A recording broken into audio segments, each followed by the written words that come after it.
We will first discuss the development of painting. Painting emerged in prehistory when nomadic people used paintings on rocky walls. They made drawings with charcoal, leaving marks in the cave where they passed. Recent discovery made in Spain found that the oldest paintings discovered to date made by humans were made more than 42,000 years ago. Now we will proceed to prehistoric painting. Under the development of painting.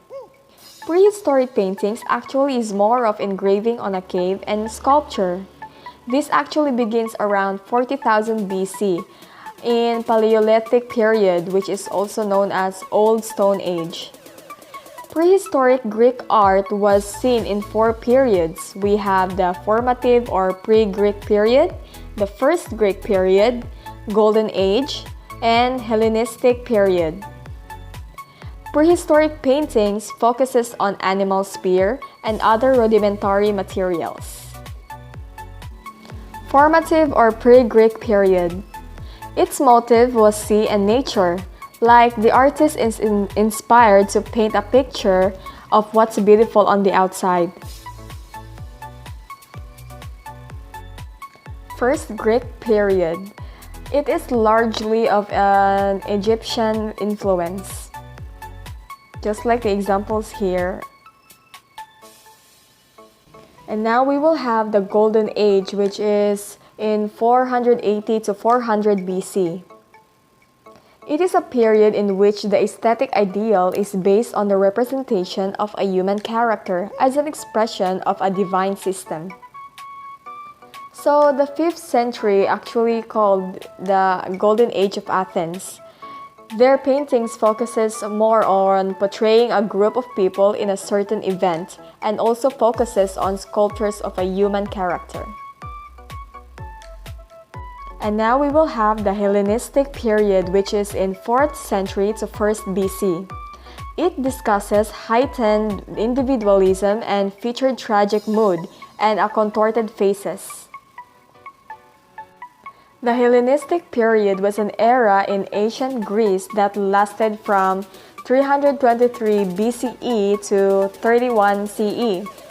During this period, sculptors pursued and perfected naturalism, an artistic interest that Greek artists have been developing over 100 years.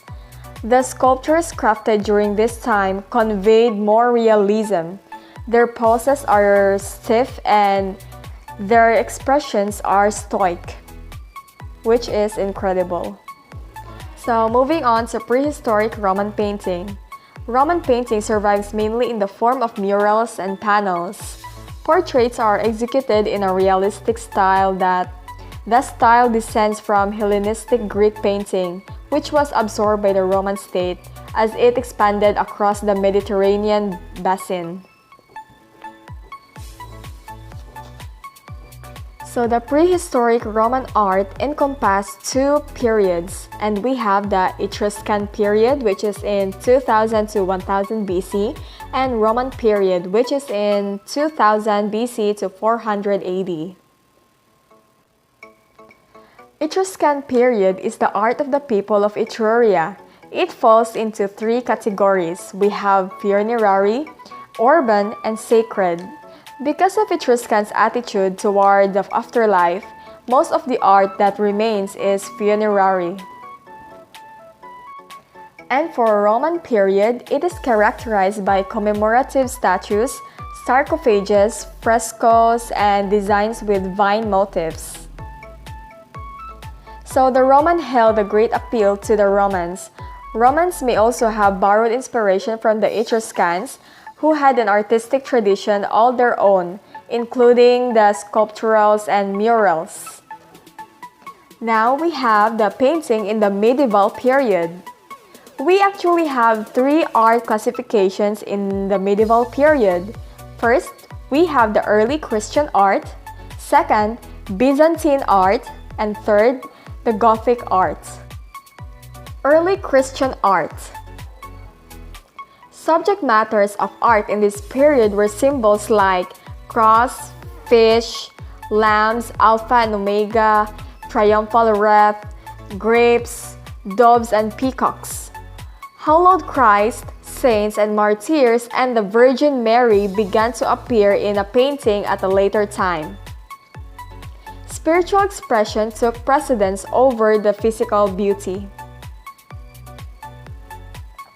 So the early Christians created mosaics of biblical narratives and symbols awesomeness. And instead of natural stone, they used a colored glass, allowing them to create vibrant colors.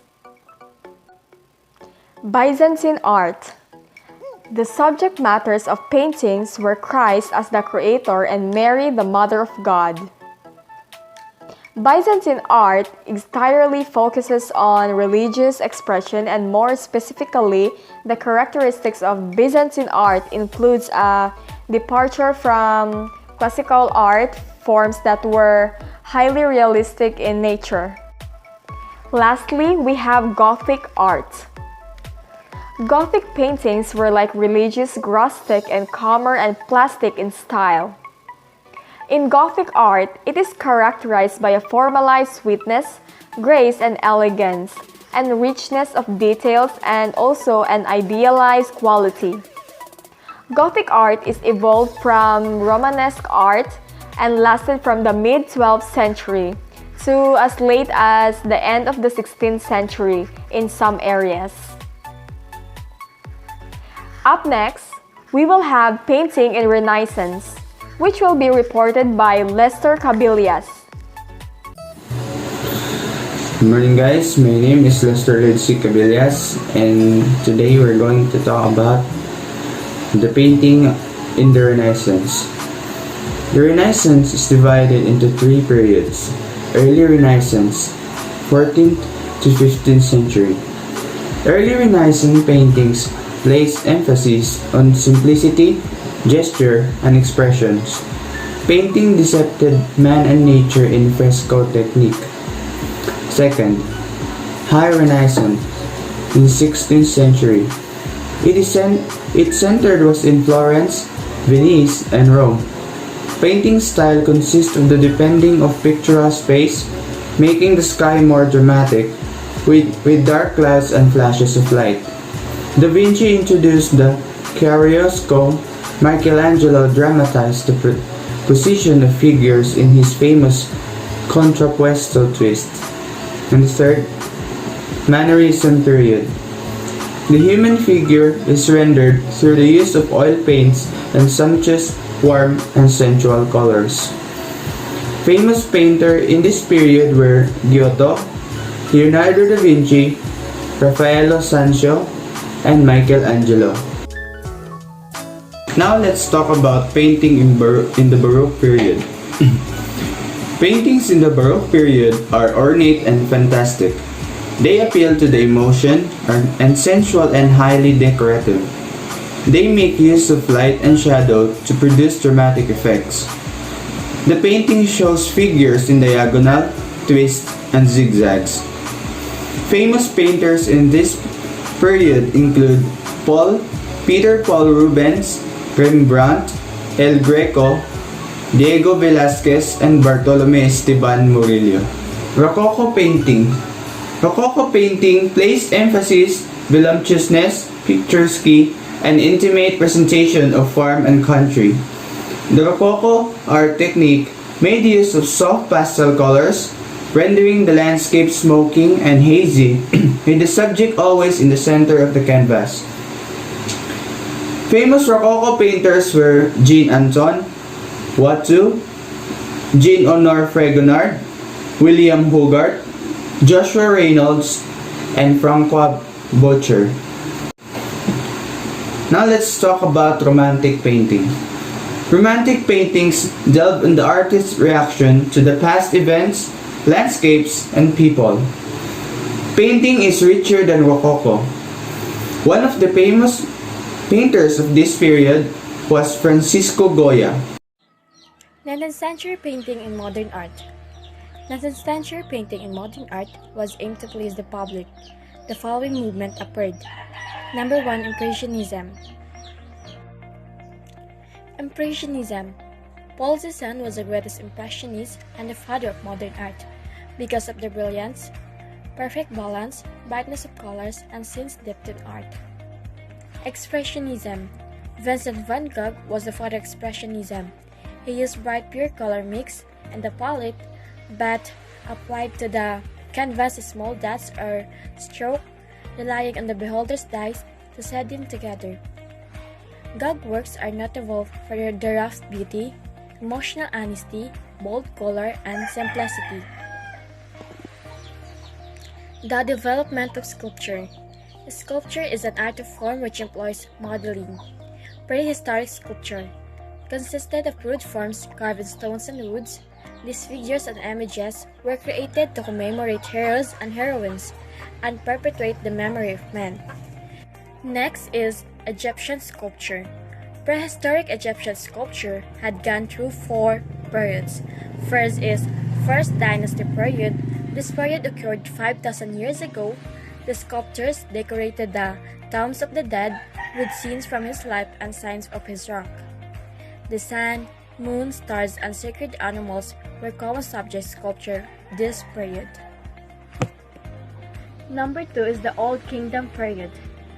The faces of statues were always calm and great. Statues of royal personages were much larger than ordinary personages to give impression of moment splendor. Portrait sculpture was emphasized. Number 3 is the Middle Kingdom period. Faces of statues made during this period depicted individual moods, but their bodies were still rigid and straight in posture. Number 4 is the New Kingdom period.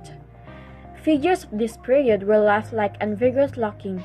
They were depicted in usual poses, walking, dancing, and bending. Figures showed dignity and serenity. Hi, I am Miss Faramay. So for this chapter, I am charged in discussing these topics. So let's start. For the first one, we have the 3 periods of the Greek sculpture. So modern scholarship identifies 3 major stages in monumental sculpture in bronze and stone. Number 1 is the archaic, which is from about 650 to 480 BC. The second one is classical. It occurred during 480 to 323 BC. And the last one, the third one, is Hellenistic. At all periods, there were great numbers of Greek terracotta figurines and small sculptures in metal and other materials. So first, let us discuss the archaic period. So this picture shown on the screen is a sample of the sculpture found or sculpted during the archaic period. Inspired by the monumental stone sculpture of ancient Egypt and Mesopotamia, the Greeks began to carve in stone. There are 3 types of figures prevailed. Number 1 is the standing nude male youth, which is as shown on the figure. Next is the standing draped girl. And the third one is the seated women. All emphasize and generalize the essential features of the human figure and show an increasingly accurate comprehension of human anatomy. The Greeks thus decided very early on that the human form was the most important subject for artistic endeavor. Seeing their gods as having human form, there was no distinction between the sacred and the secular in art. The human body was both secular and sacred. As with poetry, the Greeks did not produce sculpture merely for artistic display. Statues were commissioned either by aristocratic individuals or by the state, and used for public memorials as offering of temples, oracles, and sanctuaries, as is frequently shown by inscription on the statues. So these pictures shown on the screen are more of the examples of the sculptures during the archaic period. So let us proceed to the second one, which is the classical. The classical period saw a revolution of Greek sculpture, sometimes associated by historians with the popular culture surrounding the introduction of democracy and the end of the aristocratic culture associated with the kuroi.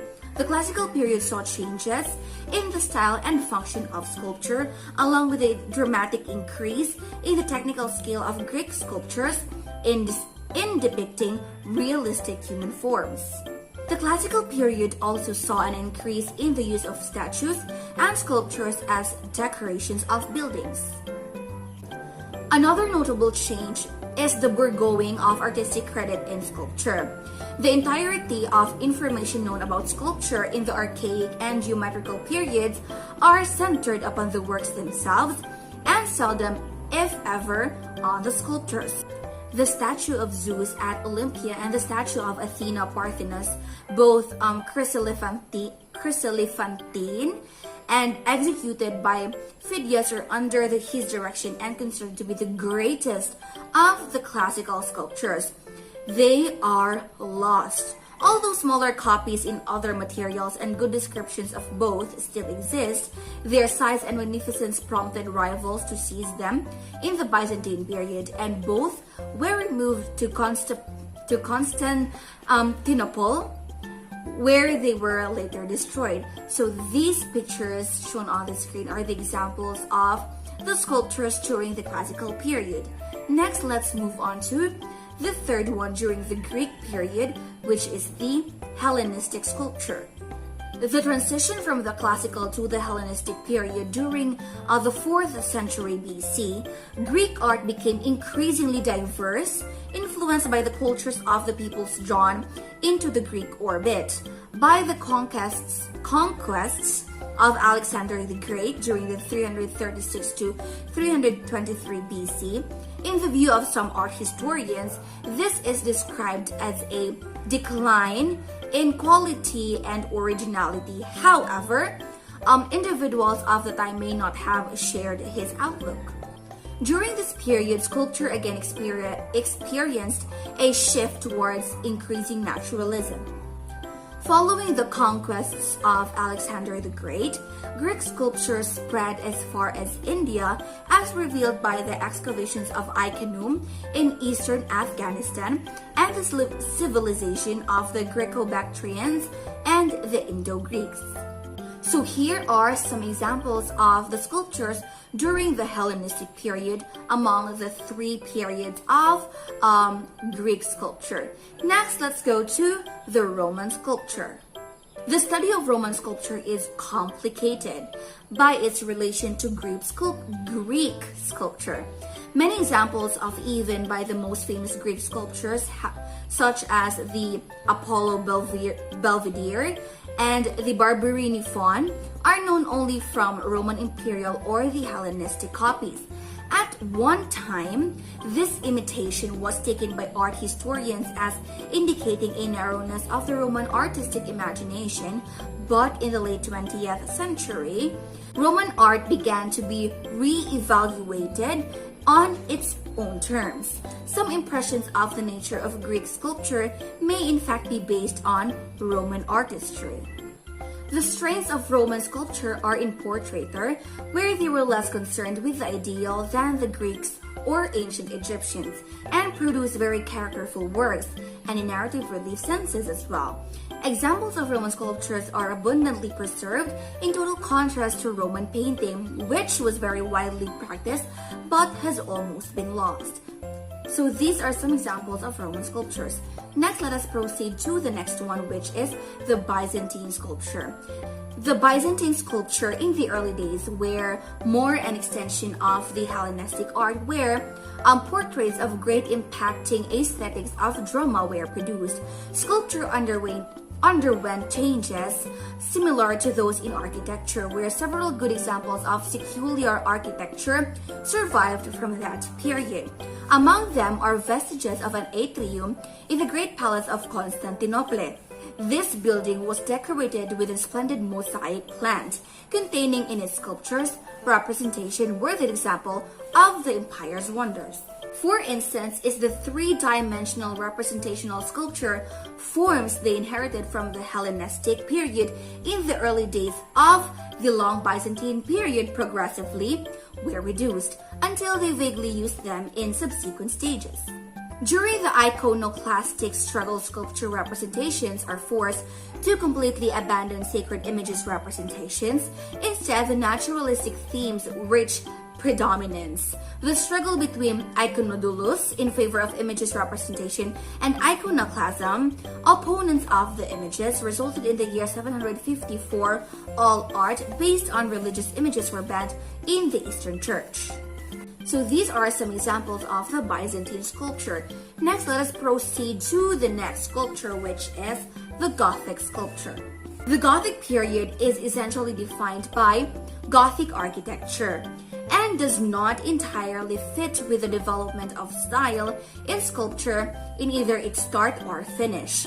The facades of large churches, especially around doors, continued to have large tympanums, but also rows of sculpture figures spreading around them.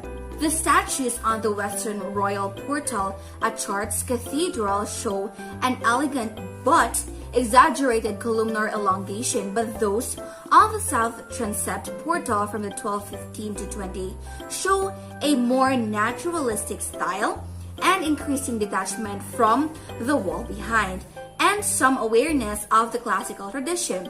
These trends were continued in the west portal at Reims Cathedral or a few years later, where the figures are almost in the round, as became usual as Gothic spread across the Europe.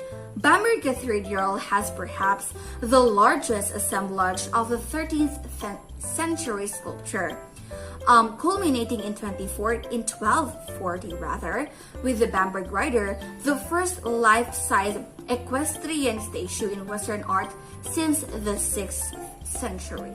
Examples of the Gothic sculpture are the following. Next, let us proceed to the Renaissance sculpture. Renaissance sculpture originated in Florence in the 15th century and was deeply influenced by classical sculpture. This is commonly known as the cradle of the Renaissance. During the 15th century, Florence was among the largest and the richest cities in Europe, and its wealthiest residents were enthusiastic patrons of the arts, including sculpture. Departing from the international Gothic style that had previously dominated in Italy and drawing from the styles of classical antiquity, Renaissance sculpture originated in Florence and was self-consciously influenced by ancient sculpture. So the Renaissance sculpture proper is often thought to begin with the famous competition for the doors of the Florence Baptistry in 1403, from which the trial model submitted by the winner, Mr. Lorenzo Ghiberti, and the runner-up, Filippo Brunelleschi, still survive. So, Ghiberti bronze doors consist of 28 panels depicting scenes from the life of Christ, the four evangelists, and the church fathers, Saint Ambrose, Jerome, Gregory, and Augustine. So these are some examples of the Renaissance sculpture. Next, let us go to the Baroque sculpture, the Baroque or the Baroque sculpture. So the Baroque sculpture is the sculpture associated with the Baroque style of the period between the early 17th and mid-18th centuries. In Baroque sculpture, groups of figures assumed new importance, and there was a dynamic movement and energy of human forms. They spiraled around an empty central vortex or reached outwards into the surrounding space. So the Baroque sculpture often had multiple ideal viewing angles and reflected a general continuation of the Renaissance. Move away from the relief to sculpture created in the round and designed to be placed in the middle of a large space. This is elaborated fountains such as Bernini's Fontana de Quattro Fiumi, which was in Rome during 1651, or those in the gardens of Versailles, were a Baroque specialty. The Baroque style was perfectly suited to the sculpture, with Gian Lorenzo Bernini the dominating figure of the age in works such as the Ecstasy of Saint Teresa. Here are some examples of the Baroque sculpture. So for the next part of the report, Mr. Cabillas will do the honor. 19th century sculpture. There were two schools in this period, Neoclassicism, and Romantic Realism. First is neoclassical schools, depicted perfect human anatomy endowed with a calm and reflective book. Romantic realistic schools, depicted realistic figures with psychological attitudes of the French Revolution. A prominent sculptor in the 19th century was Auguste Rodin. 20th century sculpture. 20th century sculpture was mainly concerned with the human body. First, Pablo Picasso, a father of abstract sculpture, and Julio Gonzalez advocated a regeneration of plastic shapes through geometric organization of the human body. Abstract sculptures remained tied into biology. Second, Henry Moore and his associates depicted anxiety and terror in their sculpture. Through this form, the sculpture's view is a life is shown. The development of architecture. So the beginning of architecture must be placed within the Neolithic Age, the New Stone Age, which lasted roughly from 8000 to 3000 BC. Before the Neolithic Age, man used caves for shelter and most probably for religious ceremonies. So the oldest traces of early man are tools made of stone. Some of the tools are more than 200,000 years old. So the history of architecture traces the changes in architecture through various traditions, regions, and overarching styles and trends and dates, which is the beginnings of all those traditions is thought to be human satisfying and the very basic need of shelter and protection. So other than that, we have one of the earliest pieces of sculpture, which is the Venus of Willendorf. It was made between 30,000 to 25,000 BC, found in Krems, Austria. It was suggested that she is a fertility figure, a good luck charm, and a mother goddess symbol made for the appreciation of men.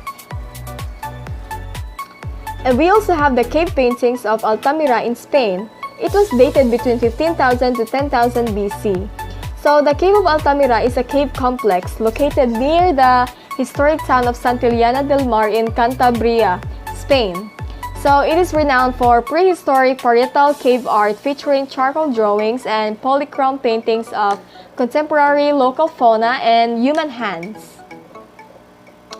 So the development of Western architecture can be divided into four periods. We have the ancient world, medieval period, modern world, and the contemporary world. But first, let's start with the architecture of the ancient world. And now we will proceed to architecture in the ancient world. In the ancient world, architecture can be categorized into four areas. We have the architecture of Mesopotamia, architecture of ancient Egypt, Aegean and ancient architecture, Etruscan and ancient Roman. So in the architecture of Mesopotamia, the temple became the predominant building type in Mesopotamia, since there was no local supply of stone, mud, bricks, and fired bricks were the principal building materials. So under the architecture of Mesopotamia, we have the architecture of the Sumerians. So the typical building of the Sumerians was the ziggurat. The architectural structure is a centralized arrangement of the structure which has a vertical axis that conveys a sense of stability and order. The temple on top of the ziggurat represents the God-centered structure of the society and the society's dependence on God. So the Sumerians of Mesopotamia were creating sophisticated works of architecture in the 4th millennium BC. Almost wholly constructed of brick and used arches, domes, and vaults. And now we have the architecture of the Assyrians. The palace of the king Sargon II stood as a representative of the Assyrian sculpture. It was built above the ground level of the city, in part the idea that the king stood between the gods and his people. So in ziggurats in the Assyrian Empire, came to be built with 2 towers and decorated with enameled tiles. Now we will have the architecture of the Neo-Babylonians, which is in 575 BC. So the Ishtar Gate in Babylon was built for King Nebuchadnezzar II, when the gate is aligned with several beasts done in brightly colored glazed bricks and dedicated to the goddess Ishtar. So, an architecture characterized by mud brick walls articulated by pilasters and faced with glazed brick. The city of Babylon contained the famous Tower of Babel, the Ishtar Gate, decorated with enameled brick friezes of bulls and lions and the hanging gardens of Semiramis. Now we will have the architecture of the Persians. The royal palace at Persepolis is a representative of Persian architecture. The repetitive vertical line, represented by columns and ceremonial figures, is the overriding element of form displayed in the royal palace. During the Sasanian or Sassanid era, Persian architecture included barrel vaults, stone relief carving, and walls decorated with fresco paintings and mosaics. Now we will proceed to the architecture of Ancient Egypt. Architecture of Ancient Egypt. Ancient Egyptian architecture in the valley of the Nile used readily available materials such as seeds, papyrus, palm branch ribs, and timber and wood are utilized more than stone.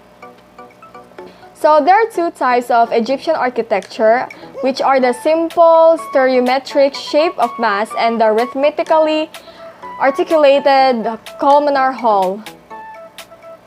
So the ancient Egyptians built the pyramids, tombs, temples, and palaces out of stone, which is the most durable of all building materials. Much of the art and architecture in ancient Egypt represents the belief in life after death and the veneration of the gods. So under the architecture of ancient Egypt, we have the architecture of the Old Kingdom, which is in 3000 to 2130 BC. So the mastaba and the step pyramid of Zoser and the pyramids of Giza are the examples of architecture built during this period. So the mastaba is a rectangular brick or stone structure with sloping flat or recessed sides erected over the subterranean tomb chamber. As for the step pyramid of Zoser, it is a complex structure consisting of an enclosed rectangle of 545 by 278 outlets surrounded by a 10-meter high wall of limestone. And for the pyramids of Giza, it signifies the height of the pharaonic power, which is the form that symbolizes permanence, stability, and transcendence. So the Old Kingdom was a period of political stability and economic prosperity during which great tombs were built for Egyptian kings, and they also built the mastabas to mark the tombs of their deceased. So next, we have the architecture of the Middle Kingdom, which is in 2130 to 1580 BC. Among the characteristics remains of the Middle Kingdom are the rock-cut tombs at Beni Hassan. So the pyramids are still the most important royal funerary building. At the beginning of the 12th dynasty, they were still built in stone, but under Sensuret II, the material for pyramid cores was mud brick. And a few temples of the period have been excavated in the Middle Kingdom. Limestone is the main building material for many temples. And lastly, we have the architecture of the New Kingdom, which is in 1580 to 322 BC.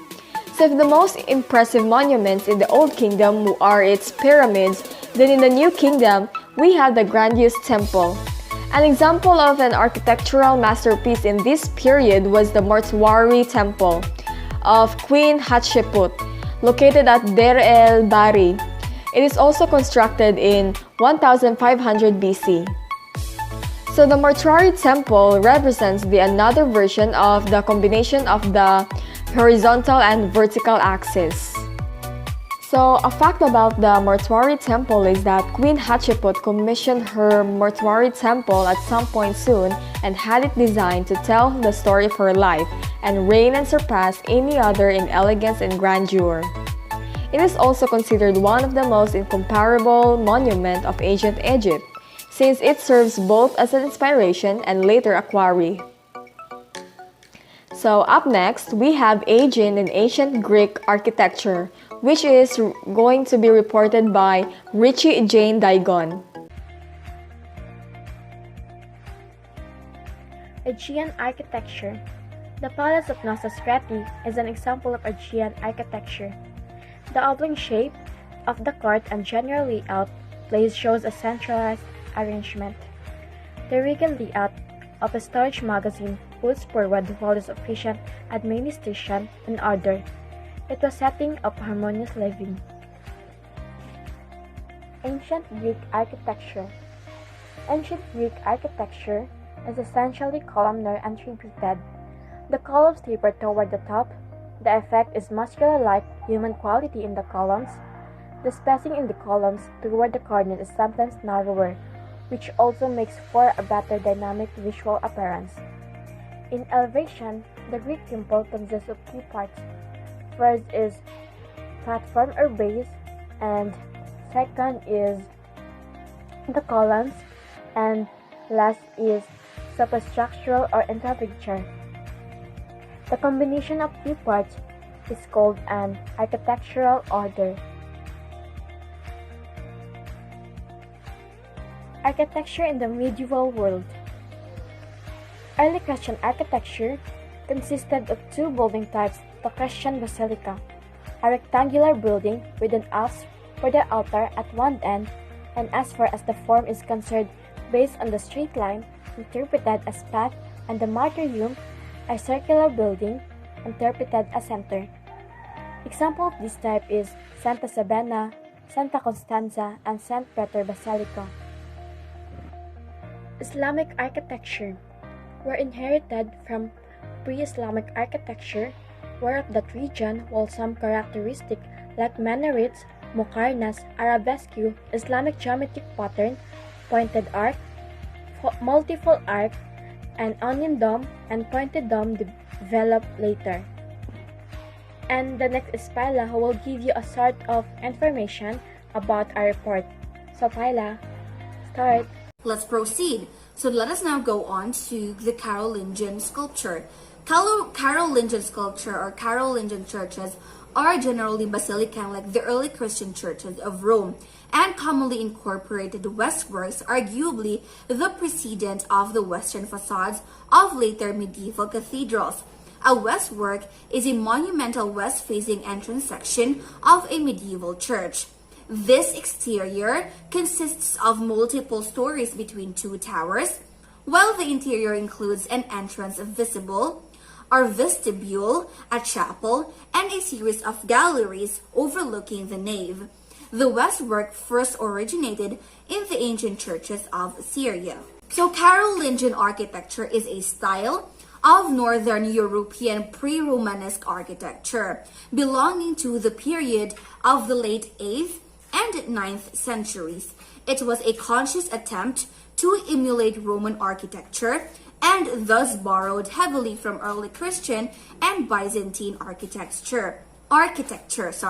So these are some examples of the Carolingian churches. Next, let us proceed to Ottonian architecture.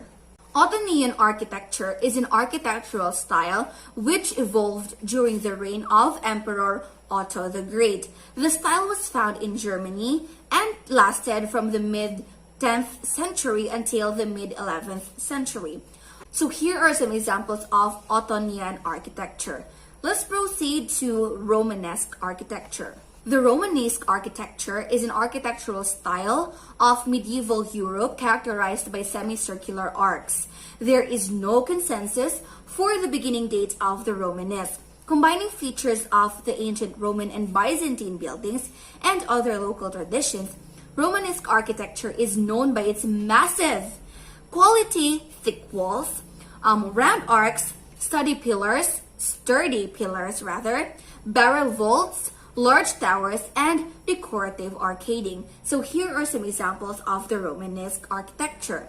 Let us now proceed to the next architecture, which is the Gothic architecture. Gothic architecture is a pan-European style that lasted between the mid-12th century and the 16th century.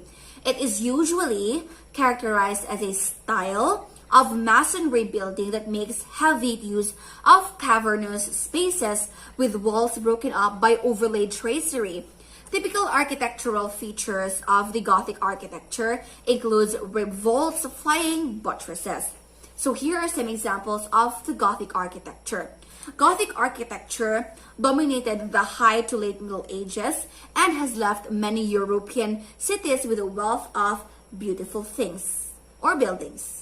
The Italian variation on the Gothic architecture would stand out from the rest of Europe by its use of brick and marble rather than the stone of other nations. The late Gothic period, 15th century onwards, would reach its peak in Germany with their magnificent vaulted hall churches. For the next part of the report, Ms. Kagatan will do the honor. Now we will have architecture in the modern world. Architecture in the modern world is divided into two parts. We have the Renaissance architecture and the Baroque architecture. Let's start with Renaissance architecture. Renaissance architecture in Italy happened in 1420 to 1600 AD. The dome is a double shell structure built according to Gothic style.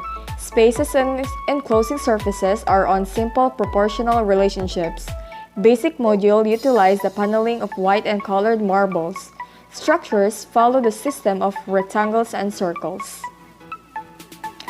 So the Renaissance architecture is a European architecture of the era between the early 14th and the early 16th century in different areas, which shows the conscious revival and growth of some elements of ancient Greek and Roman perception and material culture. It is also reflecting the rebirth of classical culture that originated in Florence in the early 15th century and spread throughout Europe, replacing the medieval Gothic style. Now we will have the Baroque architecture. Baroque architecture happened in 1600 to 1750 AD.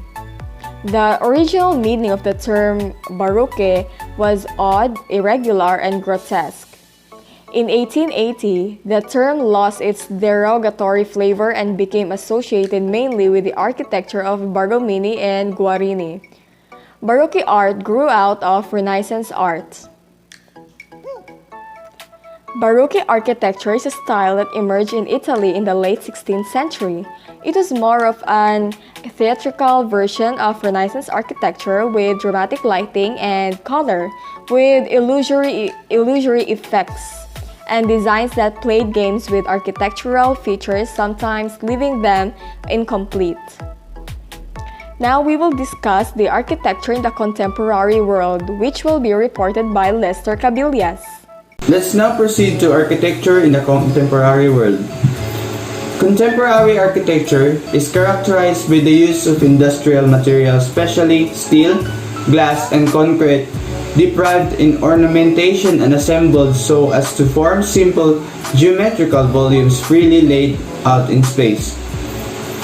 The development of architecture prior to the international style includes Romanticism and in the year 1750 to 1850 AD and beyond.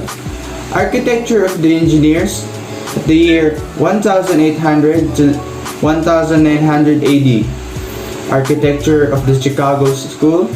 Architecture of the Art Nouveau. Architecture of Piotr Rationalism. And architecture of Frank Lloyd Wright up to 1914. Architecture of Romanticism. The architecture of Romantic Classicism was more linear, stiffer, geometrical, more regular, and more academic than its Italian counterparts. Romantic naturalism expressed freedom from rules and escape from the harsh rigor of reasons into the world of intuition and the natural. The forms of the architecture of Romantic naturalism is not linear, but spatial, more painterly and picturesque. The use of natural material was favored. The architecture of Romanticism remained essentially lifeless. The indiscriminate use of forms from the past without concern for functions and technique made these forms devoid of meaning.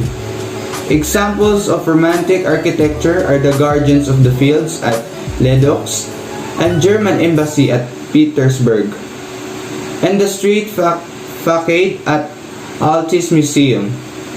The architect of the engineers, such as bridges, railroad stations, and large halls for work and exhibitions, were the first to exhibit new ideas and paved the way for contemporary architecture. This new architecture was made possible through the availability of new building materials, iron and steel, that revolutionized the whole building industry. Examples for the architectures of engineers are the Severn Bridge of England and Wales and the bridge over the Mena Straits.